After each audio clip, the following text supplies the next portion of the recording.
Seorang terpelajar harus berlaku adil sejak dalam pikiran, apalagi dalam perbuatan. Pramudia Anantatur. Kata korupsi berasal dari bahasa Latin, yaitu corruptio, yang artinya kerusakan, kebobrokan, dan kebusukan. Selaras dengan kata asalnya, korupsi sering dikatakan sebagai kejahatan yang luar biasa. Salah satu alasannya adalah karena dampaknya yang luar biasa menyebabkan kerusakan baik dalam ruang lingkup pribadi, keluarga, masyarakat, dan kehidupan yang lebih luas. Kerusakan tersebut tidak hanya terjadi dalam kurun waktu yang pendek, namun dapat berdampak secara jangka panjang. Seorang ASN harus menghindarkan dirinya dari perilaku, tindak pidana, korupsi, dan membangun kesadaran yang tersistem agar semakin banyak orang yang terhindar dari kejahatan tersebut. Karena menurut Paulo Mauro pada tahun 95, korupsi itu menurunkan investasi dan karenanya menurunkan pertumbuhan ekonomi.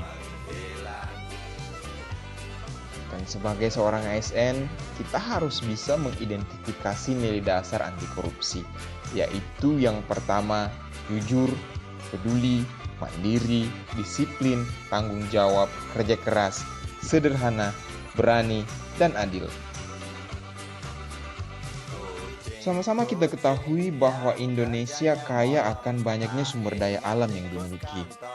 Justru berbanding terbalik karena pada beberapa wilayah masih banyak jalan yang berlobang, jembatan yang putus, dan sekolah yang tidak layak.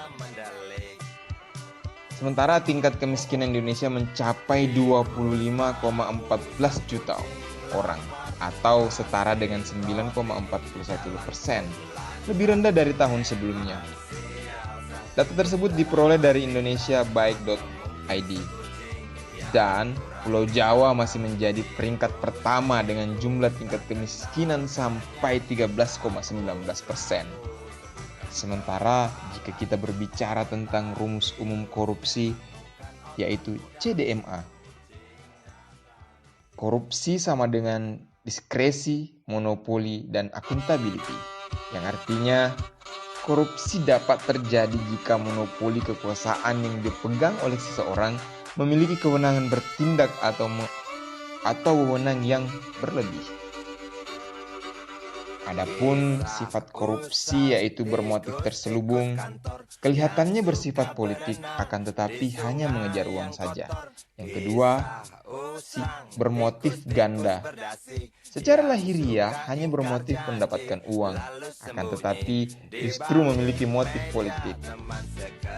Kita akan melihat tingkatan korupsi. Yang pertama yaitu pengkhianat kepercayaan, yang kedua penyalahgunaan kekuasaan, dan yang ketiga mendapatkan keuntungan material yang bukan hanya melalui kekuasaan.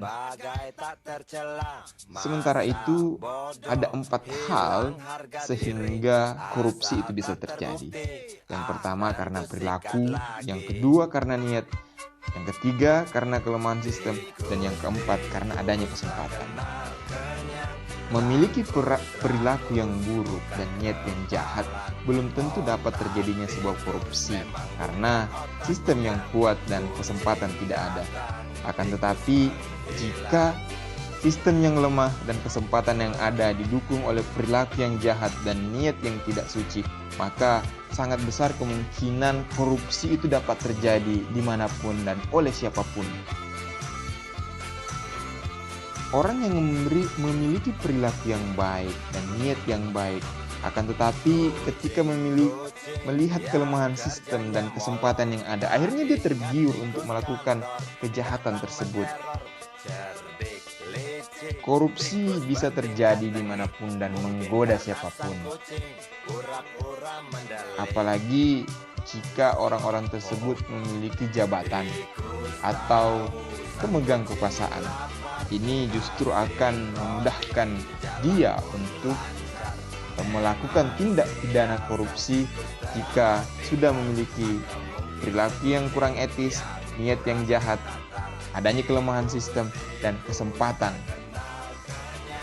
Melawan hukum dan melakukan tindakan memperkaya diri sendiri, orang lain maupun korporasi yang merugikan keuangan negara, serta penyalahgunaan jabatan yang dapat merugikan negara itu adalah merupakan tindakan-tindakan korupsi.